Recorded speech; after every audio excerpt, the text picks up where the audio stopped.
Yes, so we have started recording. I will share the screen so you can see. Switch on this.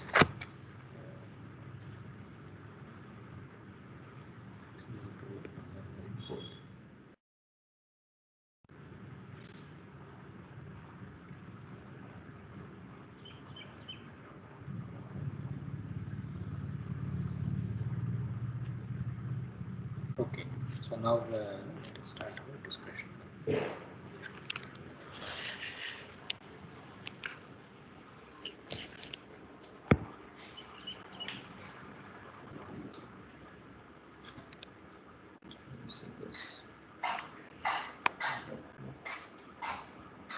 Okay, so now you are able to see the whiteboard, right? So I think everything is clear, no? Yes, sir. Okay, so now we will start our discussion. So if you remember last week, we were doing this lateral torsion buckling of essentially beams. So this is a very, very important thing, as already we mentioned, in our IS code also. Like if you see our IS 800, say when you design beams, unrestrained or something.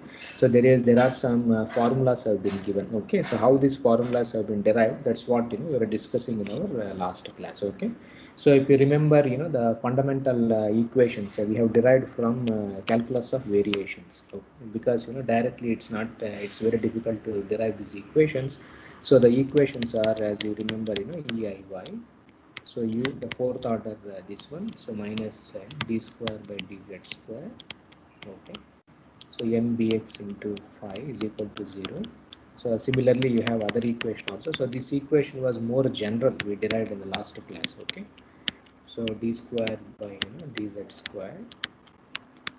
So nby into phi kind of a thing. So this is our second equation, and the last equation, so which is a coupling of all the things. So this is also a fourth order equation. So you have a warping constant, so phi iv minus gj into phi, this is the second order, minus mbx into u double dash, say. Okay, so plus nby into v double dash plus so we have this loading terms that they depend on where the load is being applied. So a bar x wx plus a bar y, say wy into phi is equal to 0. So these are the fundamental three equations for lateral torsional buckling.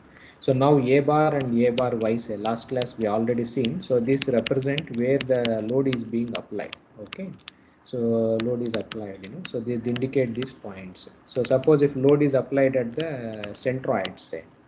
Okay, so then so ax and ay, so both of them will be zeros.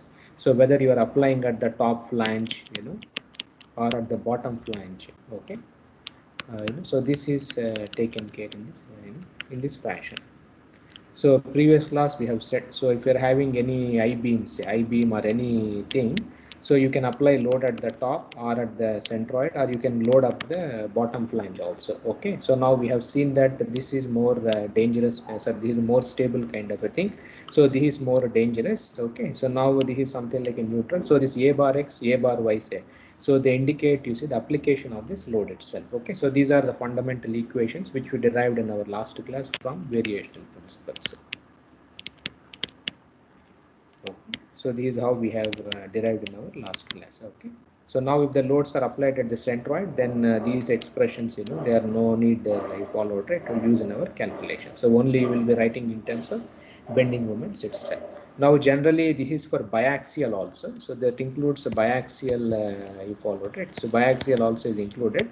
Suppose if it is uniaxial bending, say. Okay. So only you have wy kind of a thing. So there is no the load. So this is our z-axis. So this is our y. Okay, so only you have mby is 0. Okay, about this itself, if it is 0, so mbx is not equal to 0. So this is a uniaxial bending, and you have this torsion, say. So those equations, they boil down to something like this. So two equations only will be there. Okay, so that was more general equations, and mbx into phi is equal to 0. And of course the last equation you have. Okay, so E times warping, so this expression you have. So phi the fourth order minus gj phi double dash minus mbx into u double dash, okay, is equal to 0. So which means for uniaxial bending and load is applied at the centroid. So when the load is applied in the centroid, so then it is very easy. So the equations you followed, right, they simplify into nice the format. Okay, so these are the two nice equations which we have for to solve our lateral torsional buckling. Now in some textbooks say, okay, so generally these are all fourth order ODEs.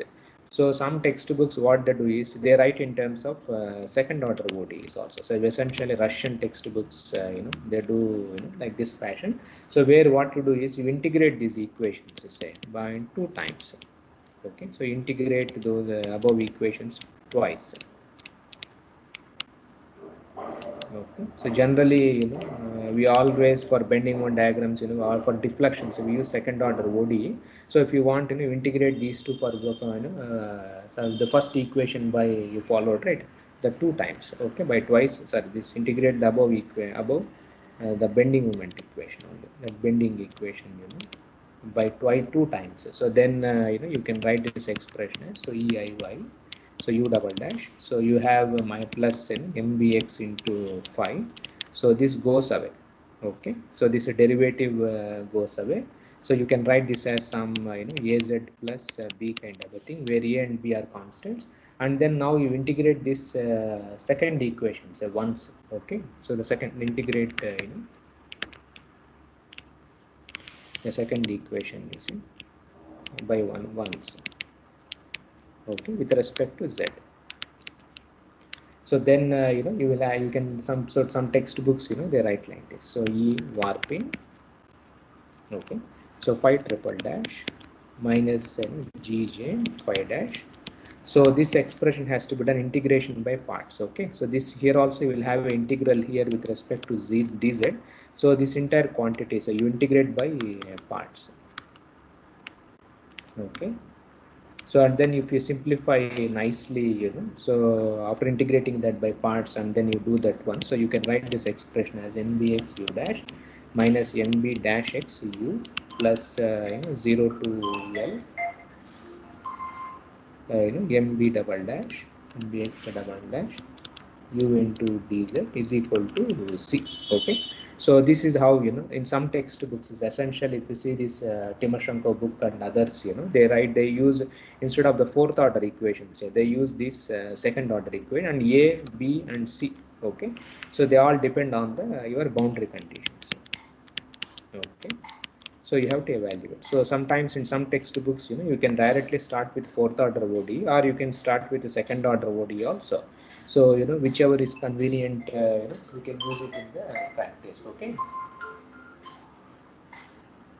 so now these how we can calculate here. So now if you see, so now last class we have done for variety of boundary conditions or variety of loading conditions, say how these things work. Okay, so like for example, I think last class we have done for pure bending case. Okay, so already we derived in the last class. So for pure bending, so this is a classical the problem in our strength of material theory. So now for pure bending case, we have derived, I think last class critical bending moment as pi by l, so square root of eiy. So you have e this warping.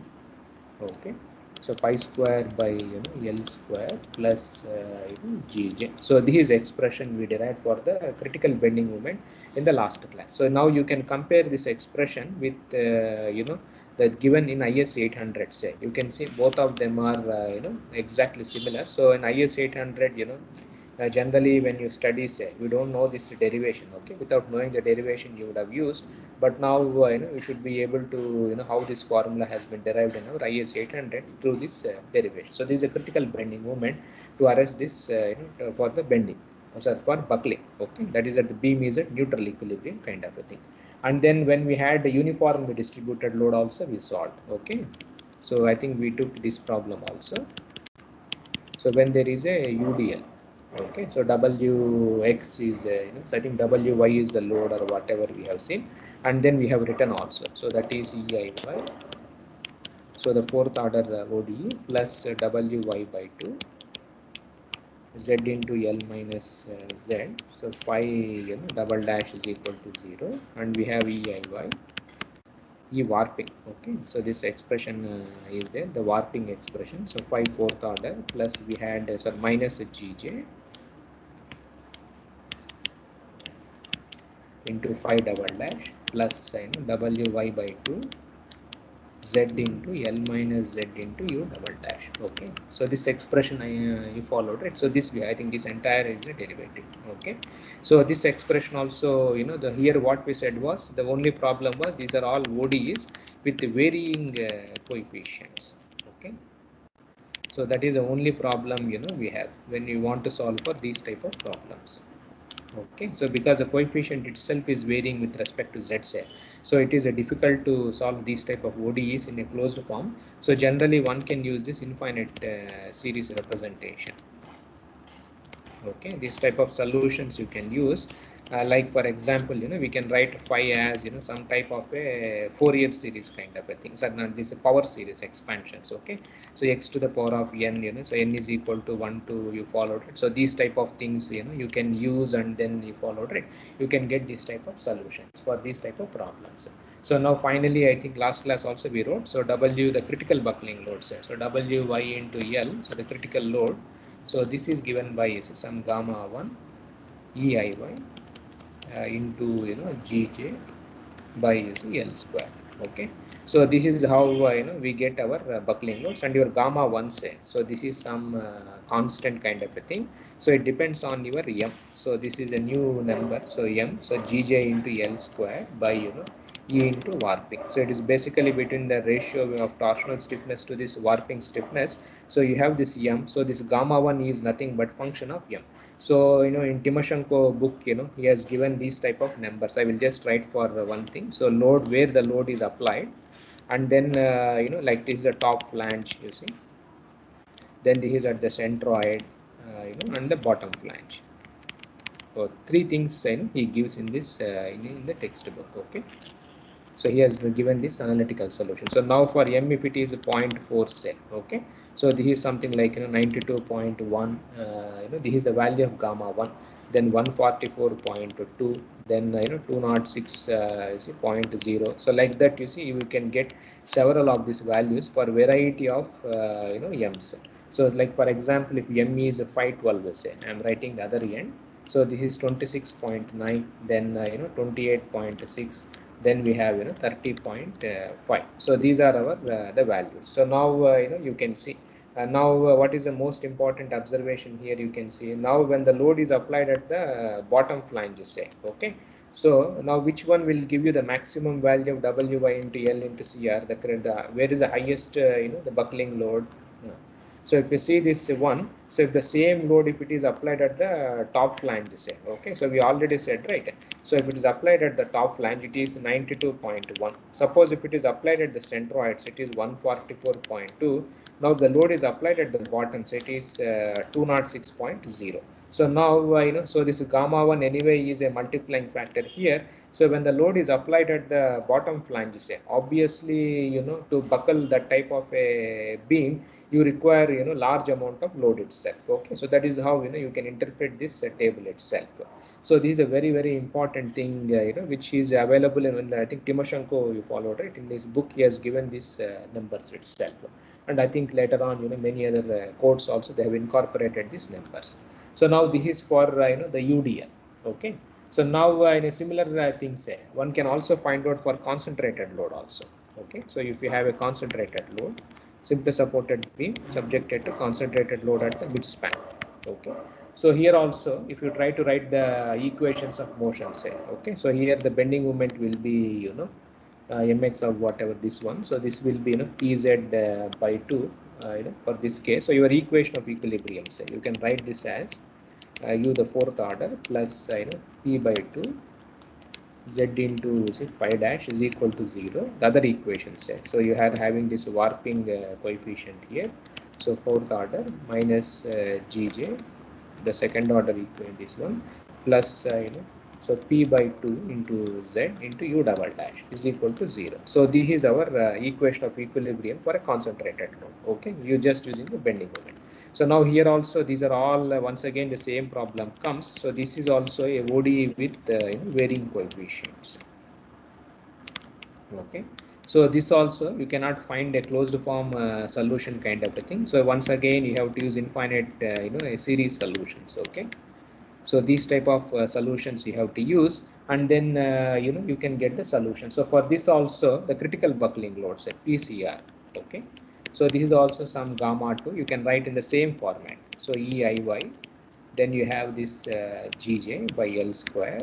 Okay, and of course gamma 2 is a coefficient, and this gamma 2 it depends on your M, which is the ratio between previously we have written.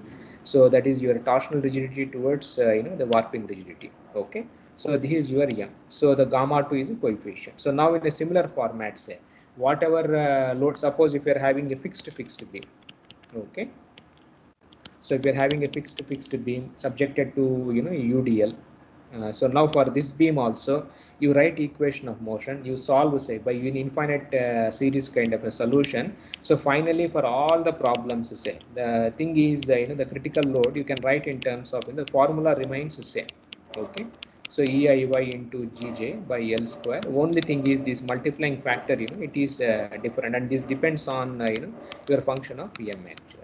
Okay, so for any beam, say, so if it is a fixed or cantilever or whatever problems you have, almost in all the cases you can represent the equations the buckling load calculated as just a product of your flexural rigidity multiplied by torsional rigidity, and of course this L square will be there, and you have this gamma which depends on M itself, which is nothing but the ratio of your warping rigid torsional rigidity to your warping kind of a thing. So this is you can express. So all any beams say, so the formula is going to remain same. Only thing is this coefficient it is going to remain different. Okay, for each and every formula. So this is a general. So if you see in many code books say, okay, so if they want to solve for this critical buckling load, so if you want to find out, the formula remains same, this coefficient is going to vary. And if you want to solve for this coefficient, so as already I told you that you have to use this infinite series solutions, and then you can get the this gamma 1s, gamma 2, gamma 3, gamma 4. They are not available in closed form because it's a summation kind of a thing you have. So you will get some type of a design charts, or the design tables will be provided to you. Okay, so this is how we can obtain our buckling loads. You can calculate for variety of the cases. Okay, so now there are some issues are there, like there are some problems are there where you can do this maybe closed form things you can still find out the closed form solutions. Okay, still you can go for closed form solutions, you can solve some of these equations.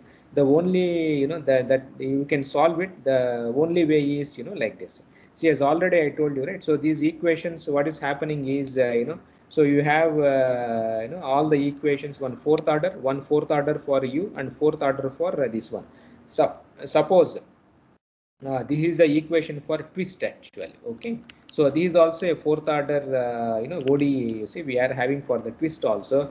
Now suppose if I want to convert into a second order ODE, say, okay, so the only way is, suppose if this warping constant, that is this whatever this warping constant, say, if it is very small compared to GJ. Okay, if it is very small compared to GJ, so this fourth order term, say, so this can be neglected here. Okay, so when you neglect this fourth order term, say, so then this becomes once again you followed, right, a phi double dash, this is second order ODE.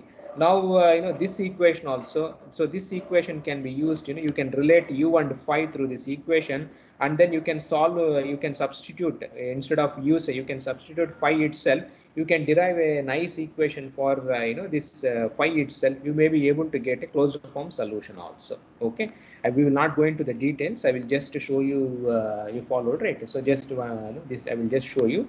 So if it is a uniaxial this like for example, if you're having a cantilever problem, say, okay, subjected to this tip load. Okay, so this type of a problem you have. So subjected tip load, and the load is applied at the centroid. Okay, so the load is applied here, not at the top or not even at the bottom flange. So this is your z axis. Okay, so this is our y axis here. So now if you want to solve this problem, say, okay, so we can write that one is bending, so EIY u double dash minus NBX into phi. You can use second order or you can use fourth order also. I told you previously in some textbooks they write in second order, or you can write in fourth order. Fourth order also, both of them are same. Only thing is this additional, the constants have to be found out. Now in a similar fashion, say if you neglect warping, okay.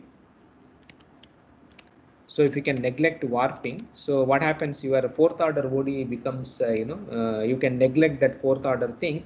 You have this expression itself. So now, as already I told you, so for this type of problem, you can decide, so as already I told you, so you can use, this expression. So this, already we told, right? You can use the fourth order ODE, or you can integrate it twice. Some textbooks they write as I told you. So now this we are neglecting. So this third order term goes away because warping is very, very small. So you can use this expression itself actually. Okay, so mbx into u dash minus m dash into bx. So if you write that equation, say here itself, so your term becomes, so minus you say gj into phi dash minus p into l minus z into du by using dz kind of a thing, plus p into, u at L minus u of z is equal to 0. So now you eliminate, say, one among those things. So you differentiate, and then so you differentiate the above equation, you see. Okay, so you differentiate the above equation and you eliminate this u double dash above equation and eliminate, say. So you eliminate this d square u by dz square using this equation. Okay, so after that, you can write nicely all the other constants, everything. So you can write as gj into phi double dash plus p square by eiy, okay, into l minus z whole square phi is equal to 0. So this is how we can write a nice expression like this. And if you denote the k square, say, is p square by eiy into gj. Okay, so then you can write this expression as a d square phi by ds square. Okay, so plus k square s square phi is equal to 0. Okay, so you can write in terms of like this expression. And of course, we are so now you remember this equation. What is this equation where we have seen? What is this equation?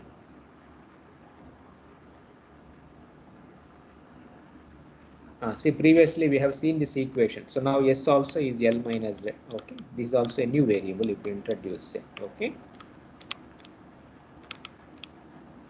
So now where we have seen these equations, please remember. So where did you see this type of equation? So in columns we solved this type of expression. Where? Self pendulum. Excellent. Okay, that is a self pendulum equation also. This is same as pendulum also. Excellent. And then self buckling of columns here. Okay, due to self buckling also we have seen. And what was the solution of this equation? We wrote in terms of Bessel functions. Okay, so this is a special type of equation. You can convert into Bessel's differential equation. We will not go into the details. You know how to convert. You remember R is equal to, we wrote, and all those things. And here, so this you can change all the variables. Say, okay. So you introduce some u is equal to some phi by s, and then r is equal to some ks square by 2. You have to change these variables. Okay. So finally, we can write the expression r phi of s. I am writing for phi. This is our thing which we are going to. So root of s. So you can write in terms of this the Bessel functions.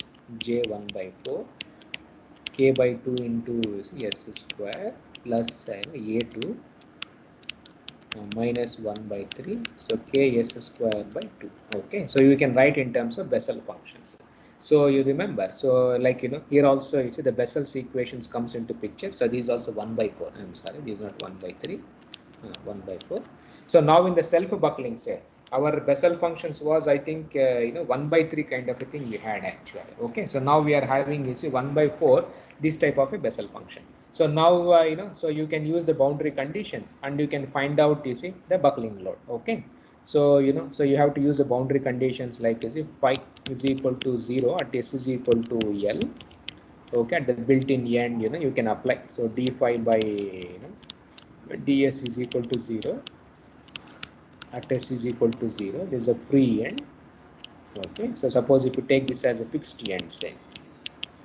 Okay, so now you can find out all the constants and other things also from the you have to find out the roots. So finally your buckling equation, say that turns out to be 1 by 4 k by 2 into L square. So this is equal to 0. So now you have to find out roots of this Bessel function. Okay, so you can, as already I told, you can find out it in MATLAB. It is very easy. So the lowest root, say. Okay, so of this Bessel function is so 2.0063. So this is the lowest root you get. And finally the buckling load, okay, the PCR. So this is a 4.0126 by L square. So you can see the expression is very simple. So EIY into GJ, you followed. So this is your gammas, okay, like whatever I told you previously. So you can derive these type of expressions, okay. But now this is only you can derive a closed form expression. Only thing is, if you can neglect, you see the warping. Okay, so if you can neglect warping, say, you can transform your equations into Bessel's equation. That is the only advantage you have. Otherwise, it is very complex. So you have to do only this infinite, the series itself, and you have to get in terms of tables itself. Okay, so this is the most, the important thing. Okay. So this is how you can get the buckling load. So now you can solve for other things also you can do. Okay, so now let us see the last one, that is the lateral torsion buckling, say, by energy method. Okay,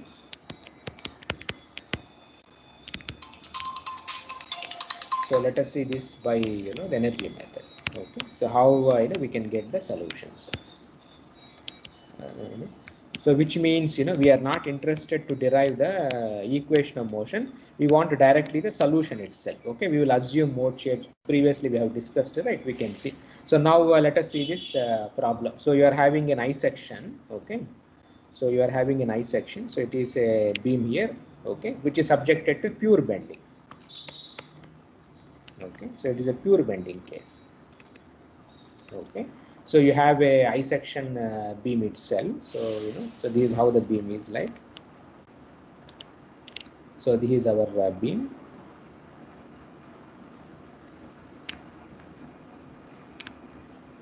So this is our I section.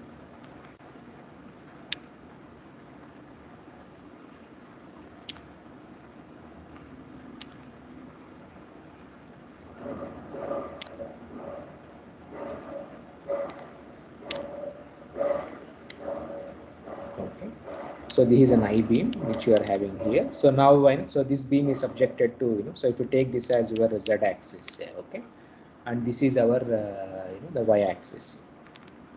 Okay, and let us say its span is L of this beam itself. Okay, so now it is subjected to pure bending, that is mx. So already we know the answer. Okay, we have already solved already the answer we know. Just the same thing, say, instead of doing those complicated calculus of variations, a simple fashion can be derived or not. Okay, for pure bending. So it is subjected to uniaxial bending, and it is a pure bending. Okay,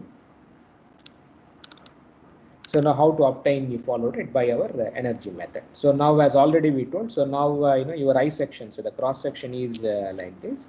So what happens is this I section, because it is lateral torsion buckling, so it becomes something like this. Okay, so now if you try to, so this is your centroid, say, and we assume that it is a doubly symmetric. Okay, previously we have done much more complicated. Okay, now it is a doubly symmetric. So your centroid, shear center, all are same. Okay, C is equal to S kind of a thing. So there is no more complications here. Let us say depth is H. Okay, of this your I section. So now if this is your thing, say, so this so this angle is basically your angle of twist. We are calling this as some phi itself. Okay, and now if you take the centroid, say. Okay, so this is our centroid.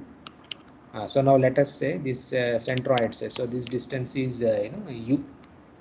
You followed. So the centroid has moved by u itself.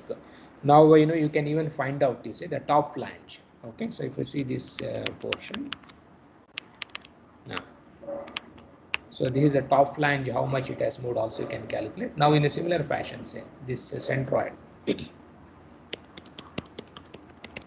Okay, so it has moved by v also.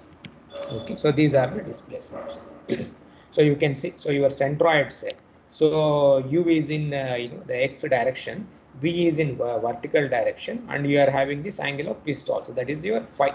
So this is how your I section has buckled, when the m is equal to mcr kind of a thing. Okay, now we want to find out what is the critical buckling bending moment which has caused this type of lateral torsional buckling. Okay, so now here one import, suppose if centroid has moved by u set. Okay, now how much a top flange will move? See how much top flange will move. See, centroid has moved by u. Now this is a top flange. Okay, so top flange will move by how much? So you can use this angle, that is your phi here. So if this is your phi, say, okay, so this angle is phi, and this is h by 2 you can take. So you can easily find out that this is u plus h by 2 into phi itself. Okay, so this you can easily calculate, and of course the bottom flange, say. So this bottom flange, so this is our bottom flange. Okay, so this has been moved by top flange is u plus h by 2, so the bottom flange will be u minus h by 2 into phi itself.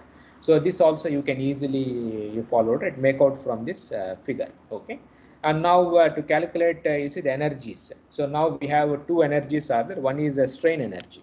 Okay, a same expression whatever we wrote in our last class, you see same expression we are writing here.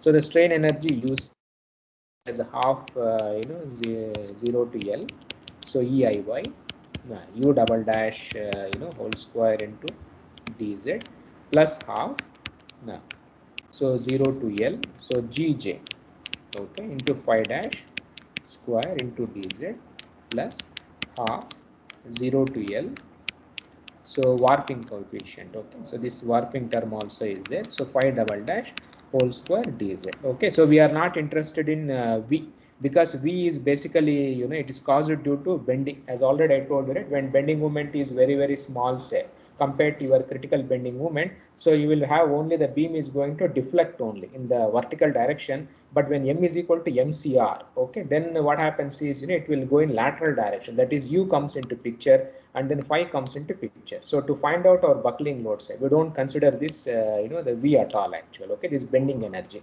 because at the time of buckling, so u and phi only are very important for our calculation. So same thing we did in our last class also in a similar fashion. So same thing here also. Or suppose if we include v also in our calculations, say, so now what happens is you will have one more additional strain energy term, that is EIY into v double dash whole square will come.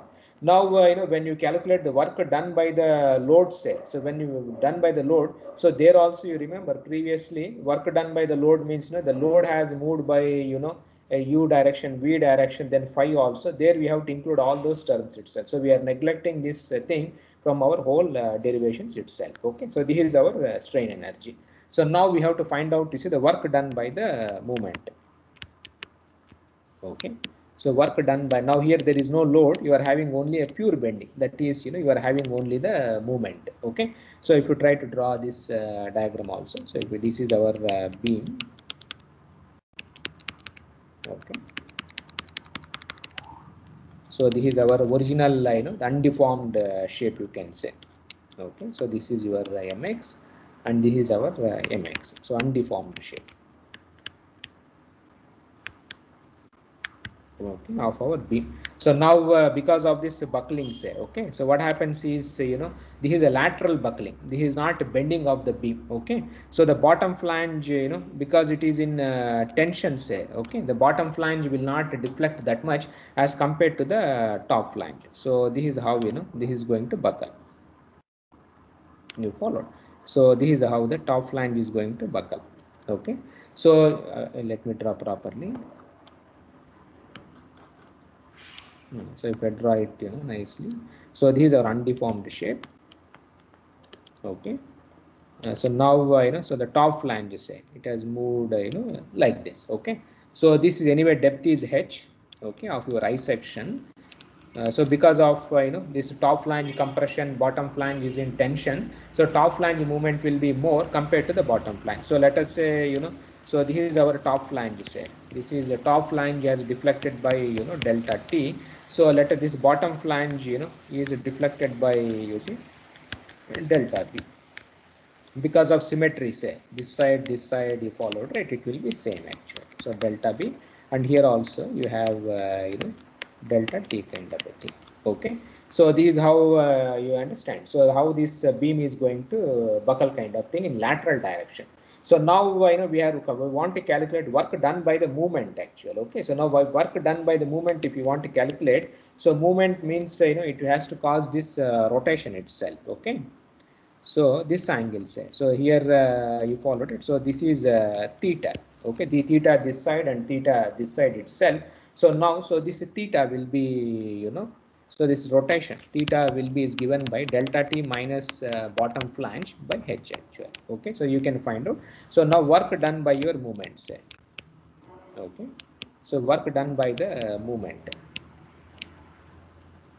So this one will be, so we write, you see, the v as minus 2 times mx into theta itself. Okay, so now so why negative, we are already said, right, it is not in the increasing direction you followed it. We try to do this loss of potential energy kind of a thing to theta here.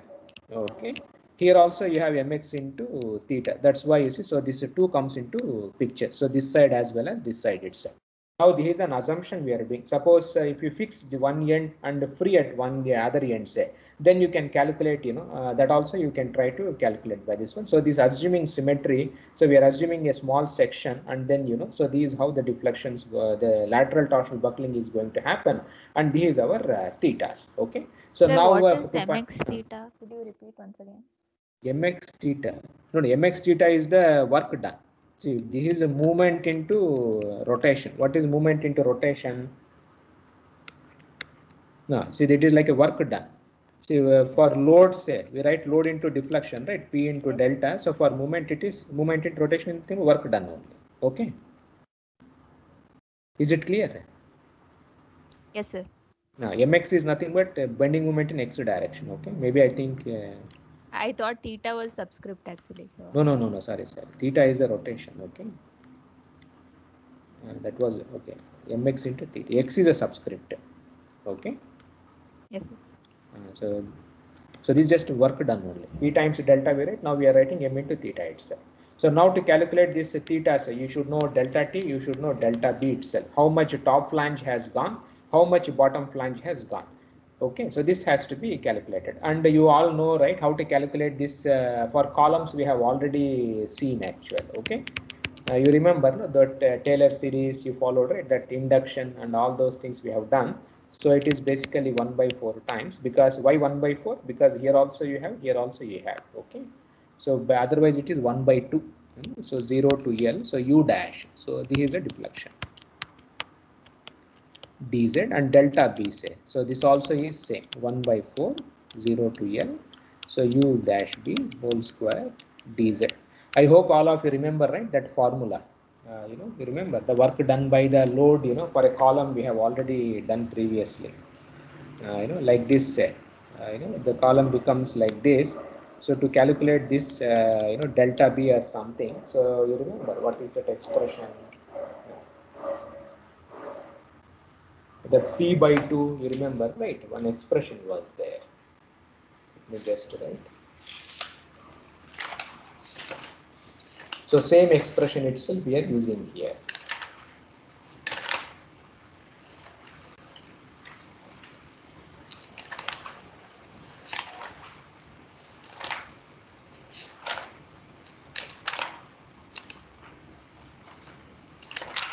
Now, see, the work done by the load was, you remember, V was, you see, minus P by 2, 0 to L. Okay. So y dash square dx we used to write actual, okay, previously.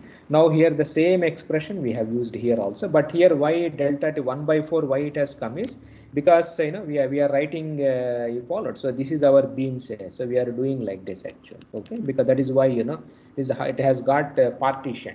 Suppose if you take only one side, say you see here now here we are assuming that this side also things are changing, this side also things are changing.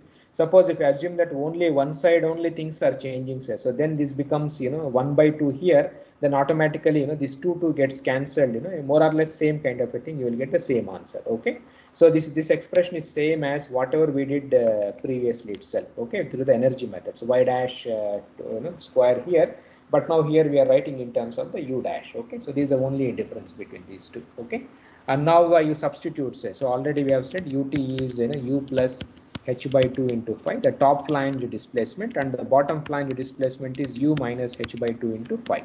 Okay, so substitute in these expressions. So you have delta t is 1 by 4 0 to L, so u dash plus h by 2 phi dash whole square into dz.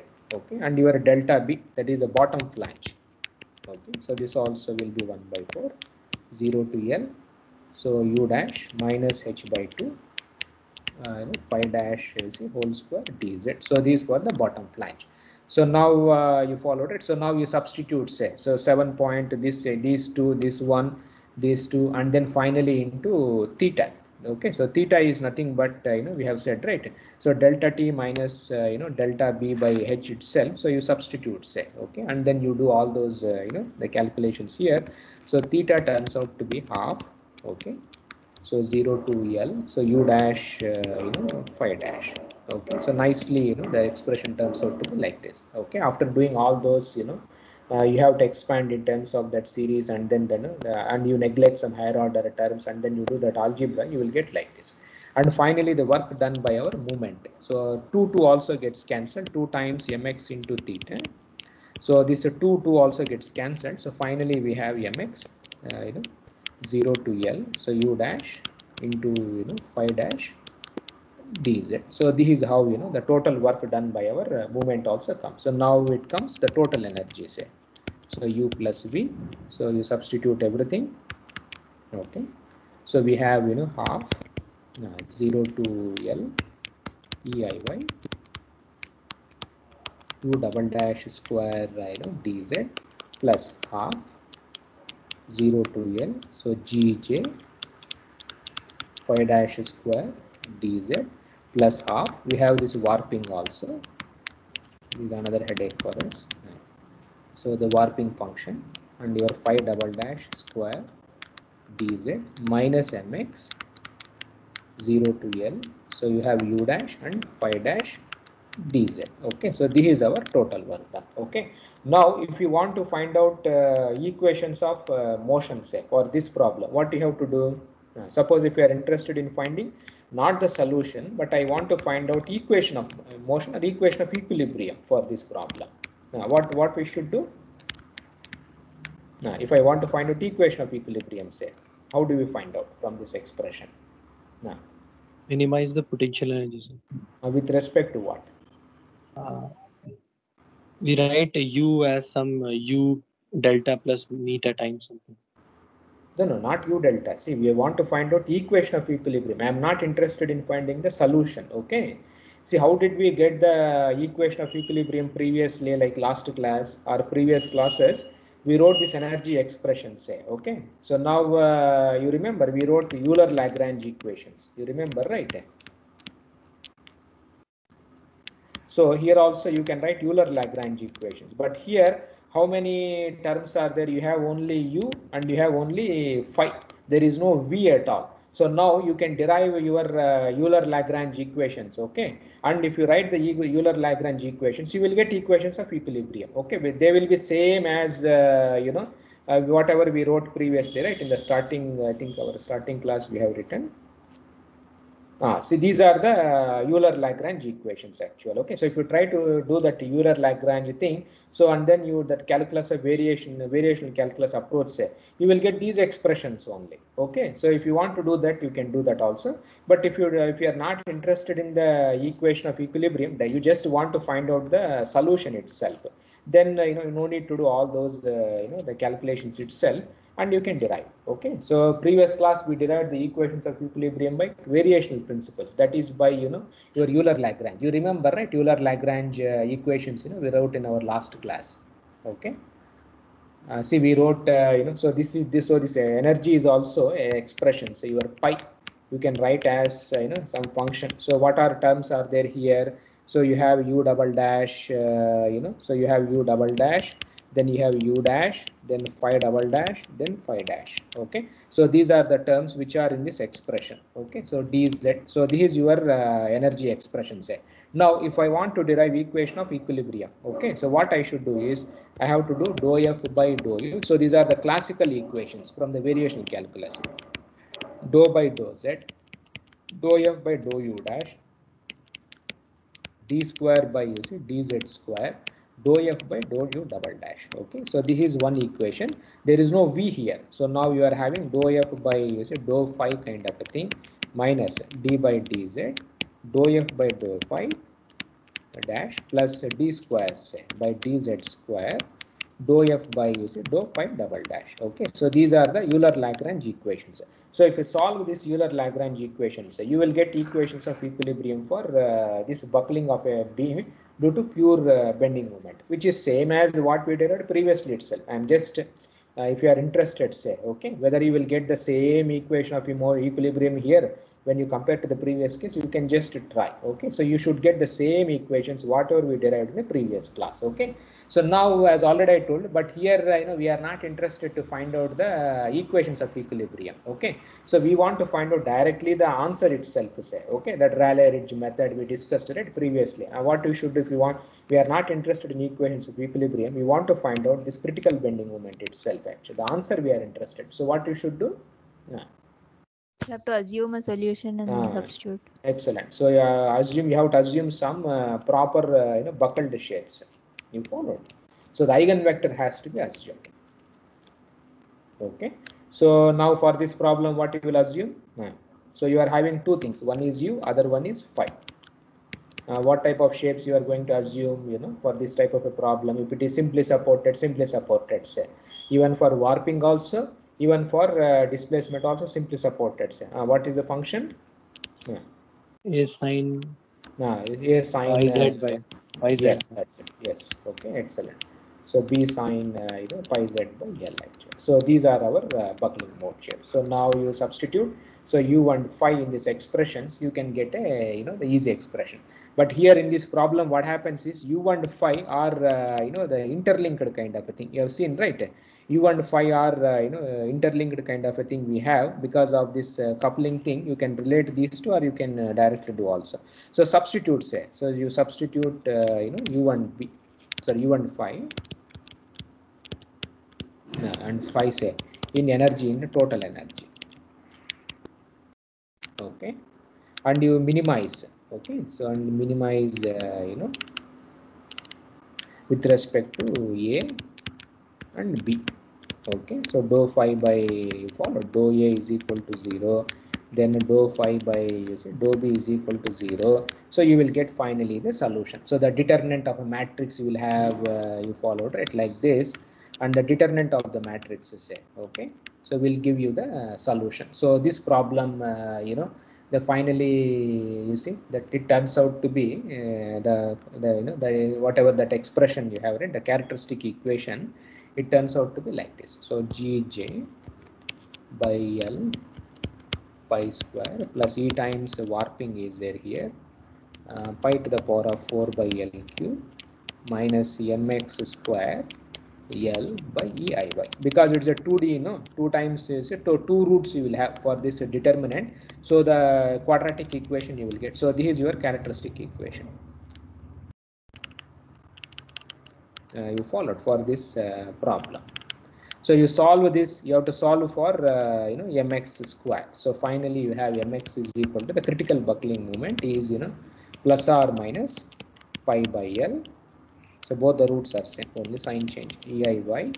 So multiplied by Gj plus pi square E times warping coefficient is there by L square. So this is the critical buckling bending moment actually.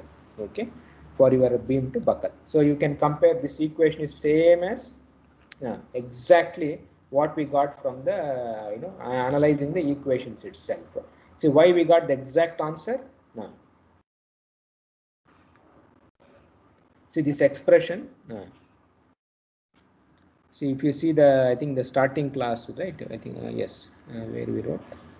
This was we wrote last class we derived, right, for pure bendings. So this was a critical bending. Now you see both expressions are exact, same to same. The reason was no. We assume the exact same Exact value. eigenvector. Yes. Otherwise, you follow it, you will go into errors actually. Okay. So this is how from energy methods, without going into all the complicated, the mathematics series solutions, you can get, the solutions also. Okay. So anyway, I think time is over. So next class we will continue. So next class we will solve some more beam problems. Okay, concentrated load from energy method. That is, we are not interested in the equation of equilibrium. We are interested only to get the solution. Okay. So we'll continue in our next class. No. So is it fine? Yes, sir. No. So